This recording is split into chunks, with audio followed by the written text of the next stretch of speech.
అందరికీ హరే కృష్ణ అండి.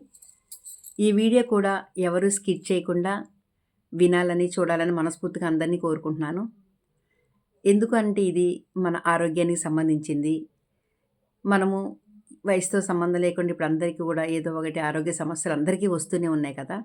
అయితే దాని గురించి మనం హాస్పిటల్‌కెళ్తాము, మందులు వాడుతుంటాము. ఎలాంటివి చేయాలన్నా కూడా మనం టెస్టులు గానీ, ఇంకేమన్నా కావాలన్నా కూడా అన్నీ చేయించుకొని మనం జాగ్రత్తగా ఉండి ఆరోగ్యాన్ని జాగ్రత్తగా చూసుకుంటాము. అలాగే దానిలో ఒక భాగంగా గుడికెళ్తాం, పూజలు చేస్తాం, అభిషేకాలు చేయించాలంటే చేస్తాం, హోమాలు చేయించాలంటే అన్నీ కూడా చేస్తాం కదా! అది. అయితే అప్పుడు నాకు తెలిసిన ఒక విషయం ఏంటి అనంటే, నేను కొత్తగా నారాయణీయం నేర్చుకుంటున్నాను. అయితే దాంట్లో ఒక దశకంలో ఒక శ్లోకం, దాని గురించి ఎంతోమంది మహానుభావులు, మహాత్ములు చెప్పగా నేను చాలా సార్లు విన్నాను. అయితే సంతోషపడ్డాను. నేను కొంతకాలం నుంచి కూడా నేనది చేసుకోవడం జరుగుతుంది. నేను కూడా అనుభవంతోని చెప్తున్నానండి. ఇంతకుముందు మీదకి ఇప్పటికి నీరసం అనేది నాకు చాలా తగ్గింది. అయితే ఇంకా ముఖ్యంగా నేను మీకు చెప్పేది ఏంటి అనంటే, నేను నిన్న ఫోను చూస్తుంటే ఒక వీడియో నాకు కనిపించింది. అది ఏంటి అంటే, ఒక ఆమెగారికి థైరాయిడ్ గ్రంథి దగ్గర ఇక్కడ తనకి క్యాన్సర్ వచ్చిందటండి. ఆమె పిక్‌తో సహా వేసి చూయించారనమాట. తన ఎక్స్‌రేలు గాని, ఫోటోలు గాని అవన్నీ పెట్టి వీడియో చూపించారు. తను లాస్ట్ స్టేజ్‌లో ఉన్నారంట. తనకి సర్జరీ చేయాలి. చేసినా కూడా సక్సెస్ అవ్వదు అని చెప్పారట.